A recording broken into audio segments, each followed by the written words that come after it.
1958ခုနှစ်ကမန္တလေးတက္ကသိုလ်ကရန်ကုန်တက္ကသိုလ်ရဲ့အောက်ကခွဲထွက်ပြီးတော့ပြီးကြတက္ကသိုလ်ဆိုတော့ဒီလိုလွတ်လွတ်လပ်လပ်ပေါ့ရန်ကုန်တက္ကသိုလ်ရဲ့ပေါ်မှာမိကုန်းမနေတော့ဘူးအဲ့တော့ separate university ပေါ့ထောင်းလိုက်အဲ့ဒီပြီးကြတက္ကသိုလ်ပွဲတော်ကြီးမှာအဲ့ဒါကိုမြလေးရေးတဲ့ဆင်မှာအဲ့မှာမန္တလေးတက္ကသိုလ်ကျောင်းသားတမက်ကတော့နော်အဲ့ဒါအဲ့ဒါပြီးကြတက္ကသိုလ်အဲ့ဒါကျောင်းသားကျောင်းသူမိဘဆရာညီညာစုပေါင်းက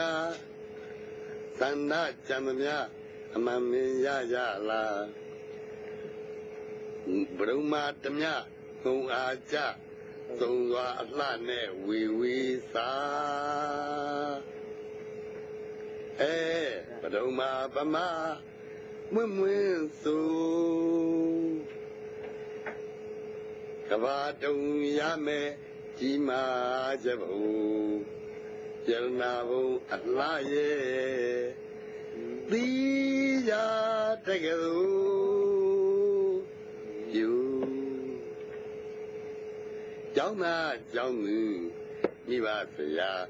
ညီညာစုပေါင်းကသန္တာကြံမများအမှန်မင်းရကြလားဘုံမာတမြငုံအားကြသုံးစွာအလှနဲ့ဝီဝီစာဘုံမာပမာမွန်းမွန်းဆိုကဘာတုံရမယ်ကြီးမာကြဖို့ကျရနာဘုံအလှရဲ့သီးရတကယ်လို့မောင်လဲကျူစုမဲလဲကျူစုပညာရေးပိမှန်ပြူသီးရ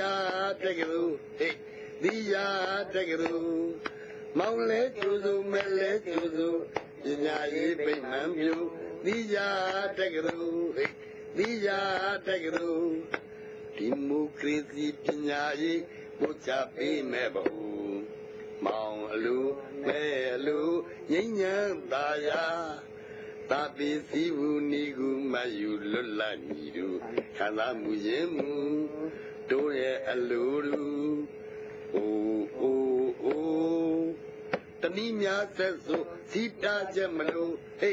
ကိုတို့သူတို့အများပါ၏သီးရတက္ကသိုလ်မန်တက္ကသိုလ်လမ်းကြမ်းရဲ့သူ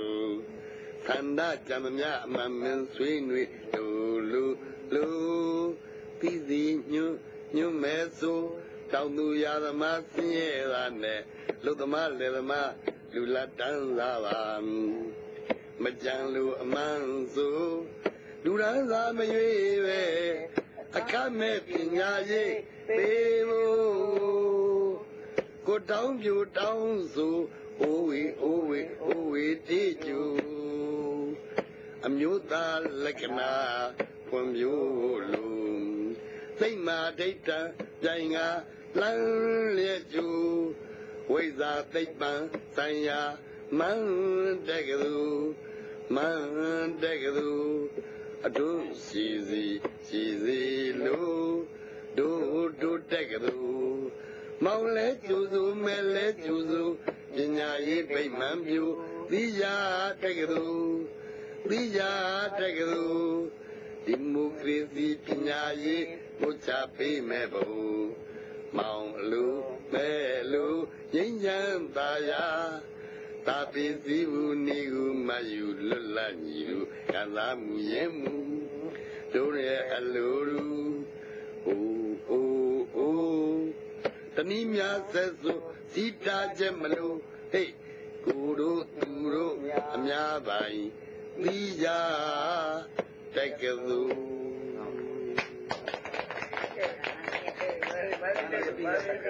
မန္တလေးတက္ကသိုလ်